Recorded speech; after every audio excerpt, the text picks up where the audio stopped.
अरुण राजभर जी, भ्रष्टाचार का ये इतना गंभीर मामला है, लेकिन सरकार की गंभीरता उतनी नजर नहीं आ रही है। ये परसेप्शन बन रहा है। अरुण राजभर जी, देखिए, जब यह मामला सरकार के संज्ञान में आया तो क्या सरकार ने गंभीरता दिखाई कि नहीं दिखाई? सरकार ने तमाम अधिकारियों को लगा करके, तमाम एजेंसियों को लगा करके तहकीकात किया कि नहीं किया? और ऐसे लोग गिरफ्तार कहां से हो रहे हैं? मजे की बात यह है, ये लोग बंगाल से गिरफ्तार होते हैं, संरक्षण वहां कौन देता है इन लोगों को? ये लोग झारखंड से गिरफ्तार होते हैं, वहां संरक्षण इनको कौन दे रहा? तमाम इनके जो सुराग है, देखिए असली बात क्या है, ये लोग असली बात बता नहीं रहे। इनकी डीलरशिप चल रही है, ये समाजवादी पार्टी के नेताओं की या समाजवादी पार्टी के जो पदाधिकारी हैं उनकी डीलरशिप श्री अखिलेश यादव से चल रही। जब तक उनको फायदा दे रहे थे तब तक वो साइलेंट थे, जब फायदा देना बंद कर दिए तो बोलना शुरू कर दिए। आज 8 साल से इनको ये जान रहे हैं कि 8 साल से चल रहा है, ये आपके चैनल पर भी बोल रहे हैं आकर 8 साल से। तो क्या 8 साल से पहले आप लोग साइलेंट क्यों थे? क्यों नहीं आवाज उठाए?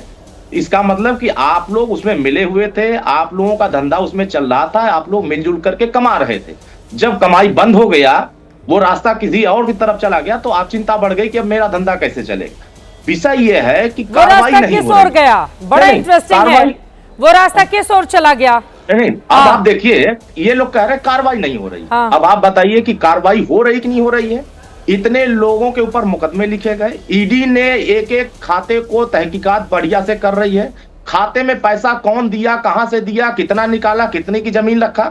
अब बात आ रही है बुलडोजर चलाने की। बुलडोजर कैसे चलेगा? जब जांच हो जाएगी कि नहीं, ये अवैध तरीके से इनका महल बना हुआ है, नक्शा अवैध तरीके से पास हुआ है। आप आज के डेट में अभी पता चल जाए जांच एजेंसी को कि अवैध तरीके से नक्शा है, कल बुलडोजर पहुंच जाएगी। अब ये बात नहीं है, अब ये समाजवादी पार्टी दूसरी तरफ ले जाना चाहती है। अभी बताइए कि आजम खान साहब जेल में किसके कार्यकाल में गए? कार्रवाई इनकी सरकार में उनके खिलाफ क्यों नहीं हुई?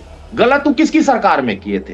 या इनके सरकार में जितने समाजवादी पार्टी में जितने भ्रष्टाचार हुए उसके उजागर आज क्यों हो रहे हैं? अरे फिर आप आजम खान तो जेल में है, आप ये बता नहीं पा रहे हैं कि इसका जो मास्टरमाइंड है ये कब जेल में जाएगा? आप किसको बचाने का काम कर रहे हैं? अब देखिए, आजम खान तो जेल में चले गए, जो जैसा करेगा वो वैसा भरेगा। आजम खान ने जो किया वो जेल में चले गए हैं सलाखों के पीछे, उनकी राजनीति भी देखिए कहां चली गई। लेकिन आपकी सरकार में अगर आपके नाक के नीचे आप ही कहने के 8 सालों से हो रहा था, अब विपक्षी दलों ने सवाल नहीं कहा, आप क्या कर रहे थे? आप तो सरकार थे ना, आपकी तो लोकल इंटेलिजेंस यूनिट काम करती है, आपकी तो और यूनिट काम करती है कि कौन भ्रष्टाचार में कितना लिप्त है। उत्तर प्रदेश में अपराधियों को संरक्षण कौन देता है? क्या इसको कोई छुपा के रखा हुआ है? हाँ। जितने बड़े बड़े अपराधी हैं, जितने बड़े बड़े गुंडे हैं, जितने बड़े बड़े अवैध कारोबारी हैं, उनका कनेक्शन सपा से ही क्यों आता है? ऐसे लोगों को राजनीतिक संरक्षण पूर्व की सरकारों ने दिया, उनको फलाया, फुलाया, कमाया, जिलाया, और उसी का नतीजा है कि जब यह लोग सामने आए तो सरकार यहाँ एनडीए की है, योगी मोदी जी पूरी तरीके से अवैध कारोबार करने वाले या गलत तरीके से काम करने वालों पर तत्काल एक्शन लेती है। पहले अगर एक्शन होता तो क्या उत्तर प्रदेश इतनी व्यवस्था में बदल पाता? 17 से पहले उत्तर प्रदेश क्या था? 17 के बाद उत्तर प्रदेश क्या हुआ? क्या किसी से छुपा हुआ है? उत्तर प्रदेश बदला है। उत्तर प्रदेश में जाति, धर्म, मजहब देख के कार्रवाई नहीं होती। अभी तो आप देखिए, विपक्ष का नेता तो बता दिया कि भगवान राम मुसलमान थे, इनके पास प्रमाण पत्र पहुंच गया। अब ये क्या कर रहे हैं? इनके पास कोई लिख कर दिया था कि नहीं, आपका ये इतिहास ने ये बताया कि ये फला थे। तो ये है कि ध्यान भटकाने के लिए असली फोटो जो आया हुआ है इस कारोबार में, बच्चों के साथ खिलवाड़ करने में इनका योगदान है।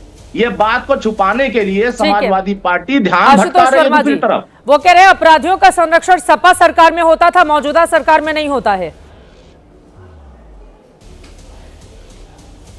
अरे चित्रा जी, इनकी बात का क्या भरोसा? अभी 4 दिन बाद वापस सपा में आ जाएंगे तो कहेंगे यही संरक्षण भाजपा में होता है।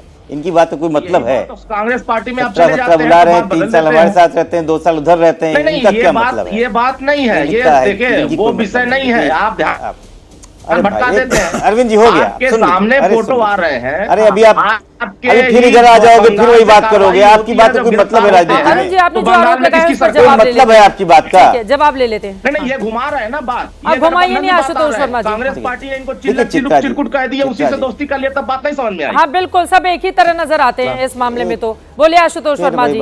हाँ बोलिए। ठीक, चलिए ठीक है चित्रा जी। देखिए चित्रा जी, हमारा सवाल वही मूलभूत है कि अगर कोडीन सिरप में लगातार ईडी भी काम कर रही है, एसटीएफ भी काम कर रही है, यूपी पुलिस भी काम कर रही है, और कोई भूतपूर्व सांसद जो भाजपा को अभी हाल ही के चुनाव में फ़ायदा दे चुका है, 24 के चुनाव में, जिला पंचायत अध्यक्ष के चुनाव में, तो सारी कहानी जो अगले 6 महीने बाद जिला पंचायत का चुनाव है उसके लिंक होती है। तो भारतीय जनता पार्टी की से ये पूछा जा रहा है कि आपकी एसटीएफ, आपकी पुलिस, एक बार जब वो खुद कह रहे हैं कि हाँ हम जानते हैं, बचपन से जानते हैं, तो एक बार कम से कम दिखा तो दीजिए कि हाँ पुलिस पूछ भी रही है। न पुलिस पूछ रही है, न अवैध निर्माण के बारे में पूछ रही है, और हम तो एबीपी से कहते हैं लगातार सपा की क्लिप दिखा रहे हैं, एक बार उनकी भी क्लिप दिखा दीजिए, जो खुद चीख के कह रहे हैं कि मैं अमित सिंह को भी जानता हूं, आलोक सिंह की भी जानता हूं। लगातार आप सपा की क्लिप दिखाई दे रहे हैं। हम तो सरकार से पूछ रहे कार्रवाई कर रहे हो कि नहीं कर रहे हो, हम ये कही नहीं रहे। ये तो वो तो धनंजय सिंह कह रहे हैं कि हम ठाकुर इसलिए टारगेट किया जा रहा है। हम किसी ठाकुर की वजह से टारगेट नहीं कर रहे हैं। चंद्रशेखर जी से बड़े ठाकुर है क्या? ओम प्रकाश सिंह जी बड़े ठाकुर है क्या?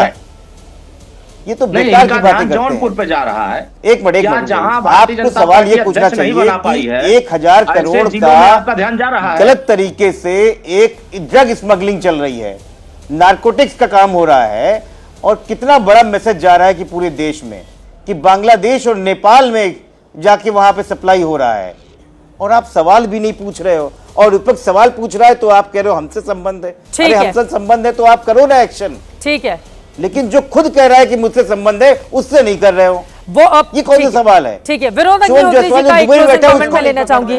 विनोद अग्निहोत्री जी, क्या आपको लग रहा है कि ये चुनाव में मुद्दा बनेगा अगर इसकी गंभीरता को मौजूदा वक्त में नहीं समझा गया तो? नहीं, निश्चित रूप से देखिए ये बड़ा मुद्दा है, और अगर समय पर कार्रवाई नहीं हुई या कार्रवाई में ढिलाई बरती गई और इसी तरह ये मामला चलता रहा तो निश्चित रूप से मुद्दा बनेगा, क्योंकि कफ सिरप घोटाला जो है बड़ा घोटाला है, आम लोगों को इसने प्रभावित किया है, और ये मतलब ये बहुत ही गंभीर मसला है।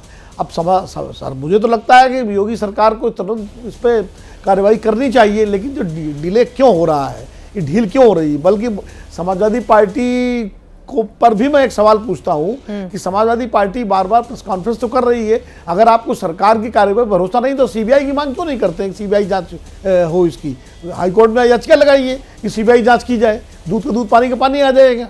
क्योंकि ऐसे मामलों में तो हमने पुराने उदाहरण देखे हैं कि आयुर्वेद घोटाला इसी उत्तर प्रदेश में हुआ था, कोर्ट ने सीबीआई जांच का आदेश दिया था। इसके पहले चारा घोटाला उत्तर बिहार में हुआ, कोर्ट ने सीबीआई जांच का आदेश दिया। तो अगर इतना गंभीर मामला है और विपक्ष को लगता है कि वाकई उत्तर प्रदेश सरकार इसमें ढिलाई बरत रही है, पुलिस ढिलाई बरत रही है या कुछ लोगों को बचा रही है जैसा कि उनको लगता है, तो वो अदालत में जाके सीबीआई की जांच की मांग करें। यकीनन सवाल यहाँ पर बहुत सारे हैं, लेकिन जवाब मिलना अभी बाकी है। सत्ता पक्ष और विपक्ष की ओर से एक दूसरे पर निशाना साधते हुए मुद्दा बनाया जा रहा है, लेकिन आम आदमी से जुड़े भ्रष्टाचार का यह बेहद गंभीर मामला है। ऐसे में जो बड़ी मछलियां हैं क्या उनके गिरेबान तक पहुंचेगी पुलिस की, प्रशासन के, सरकार का हाथ? यह बड़ा सवाल बना हुआ है। लेकिन इन सब के बीच इस मामले को लेकर और कोडीन भैया कौन है, इसको लेकर यूपी की सियासत जारी है।